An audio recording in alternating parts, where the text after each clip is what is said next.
Madame, monsieur, bonjour et bienvenue dans le Grand News Midi. À la une de ce samedi, une attaque à l'arme blanche a fait au moins 3 blessés ce matin à la gare de Lyon à Paris, dont un où son pronostic vital est engagé. L'auteur présumé des faits, un Malien muni d'un titre de séjour italien irrégulier, était interrogé par la police jusqu'en début de soirée. Corrida au Mexique, un énième rebondissement judiciaire les autorise à nouveau. Les corridas vont pouvoir se dérouler dimanche, donc demain et lundi, dans la capitale du Mexique, après l'invalidation d'une mesure de suspension. Énième rebondissement dans une bataille judiciaire qui dure près de 2 ans maintenant. Au Chili, au moins 19 morts dans des violents feux de forêt qui ravagent à l'heure où on se parle. La ville de Vina del Mar, de violents incendies ravagent en ce moment encore le sud et le centre du pays, dont la célèbre station balnéaire. L'état là-bas d'exception est alors décrété. En Grèce, une bombe explose près du ministère du Travail sans faire de victimes. La Société Générale devra annoncer jusqu'à 1000 suppressions de postes ce lundi sans démentir l'information. Le groupe bancaire SG, qui emploie quelques 56 000 personnes en France, s'est vu refuser tout autre commentaire pour le moment.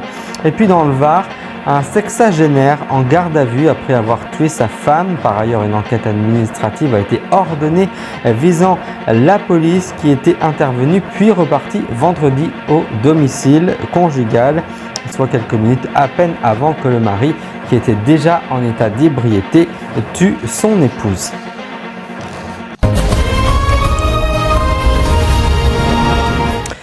La garde à vue donc du Malien âgé de 32 ans qui a agressé à l'arme blanche 3 personnes samedi à la gare de Lyon à Paris a été levée ce matin en vue de son état psychiatrique incompatible, a annoncé le parquet. Elle a été levée suite à l'examen du comportement qui a révélé un état psychiatrique incompatible avec des mesures de contrainte. Il est donc pour le moment pris en charge par l'infirmière psychiatrique de la préfecture de police. Il faut savoir que cette précision du ministère public a été sollicitée par l'AFP.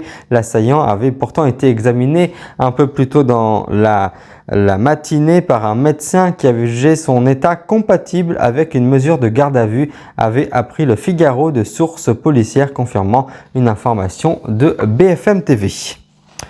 Un tribunal de Mexico a réautorisé vendredi les corridas qui venaient d'être suspendues par un juge mercredi, seulement 3 jours après leur reprise officielle à la demande d'une association de défense des animaux.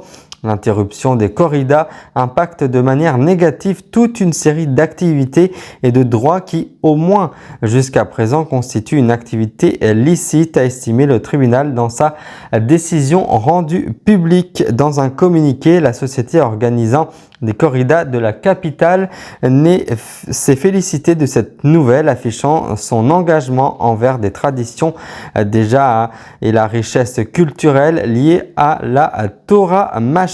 Ce nouveau revirement ne sera peut-être que de courte durée, puisqu'une audience est prévue le 7 février prochain pour décider une éventuelle interdiction de la corrida à Mexico. Au moins 19 personnes sont mortes dans une station balnéaire chilienne de Vina del Mar en raison des incendies qui ravagent la région, dont l'ouest du pays et d'autres parties du centre et du sud du pays, annonçait le ministère de l'Intérieur. Carolina Toa, je cite, « Il y a 19 morts. Tous les corps ont été récupérés », a déclaré la ministre, tout en avertissant que le bilan pourrait encore s'alourdir. 15 des victimes ont été identifiées, a ajouté la ministre, qui a fait état de 92 incendies ce samedi au Chili, où l'état d'exception a été décrété la veille, comme vous pouvez le voir tout de suite avec ces images qui nous arrivent de nos confrères chez le Figaro. Regardez. Au moins 19 personnes sont mortes en raison d'incendies ravageurs. 92 incendies sont en cours et 43 000 hectares ont été brûlés. Les pompiers ont lutté sans relâche depuis le 2 février contre une dizaine de foyers. Le président chilien Gabriel Boric a décrété l'état d'exception pour faire face à la progression des incendies.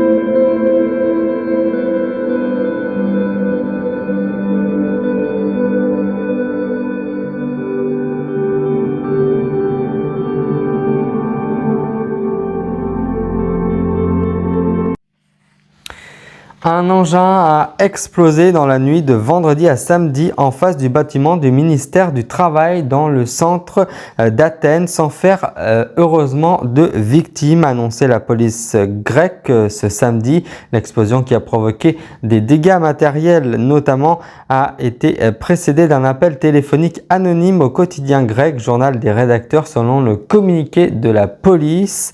Un inconnu avait averti qu'un engin explosif était placé devant le ministère et qu'il allait exploser 40 minutes plus tard. La zone autour du bâtiment était bouclée par la police et l'engin a donc été explosé à 1h29 heure locale selon la chaîne publique ERT. L'engin avait été placé dans un sac déposé devant les grilles d'une banque proche du ministère de l'Intérieur. La police n'a fait état d'aucune revendication pour l'heure. Affaire donc à suivre. Et puis le groupe bancaire Société Générale s'apprêterait à annoncer lundi à ses salariés qu'il va supprimer entre 900 et 1000 postes selon nos informations obtenues grâce au Figaro, confirmant un article du journal Les Échos publié ce samedi. Pour y parvenir, outre les départements volontaires, la Société Générale qui emploie, je vous le rappelle, 56 000 personnes salariées en France sur 11 500 dans le monde, ne devrait pas remplacer tous les départs à la retraite. Vous nous indique une source interne les fonctions centrales du groupe de la Défense près de Paris ainsi que l'information devrait être principalement concernée, précise le journal Les Échos. Un sexagénaire a été placé en garde à vue après avoir tué sa femme d'un coup de couteau à Sanary-sur-Marne dans le Var, a-t-on appris vendredi du parquet de Toulon et de sources policières.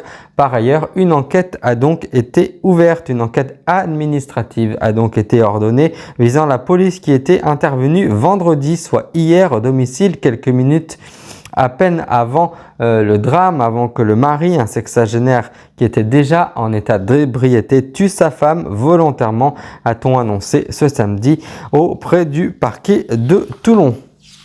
Rappel de la principale information dans le Grand News midi. Au Chili, au moins 19 morts, dont les violents feux de forêt qui ravagent Vina del Mar. De violents incendies ravagent en ce moment encore le sud et le centre du pays, dont la célèbre station balnéaire de Villa del Mar dans le Valparaiso. L'état d'exception est alors décrété. Je vous souhaite de passer une très belle après-midi. Nous nous donnons rendez-vous pour d'autres informations ce soir à bord du Grand News Soir. Je vous souhaite une très belle après-midi. À tout à l'heure, 20h.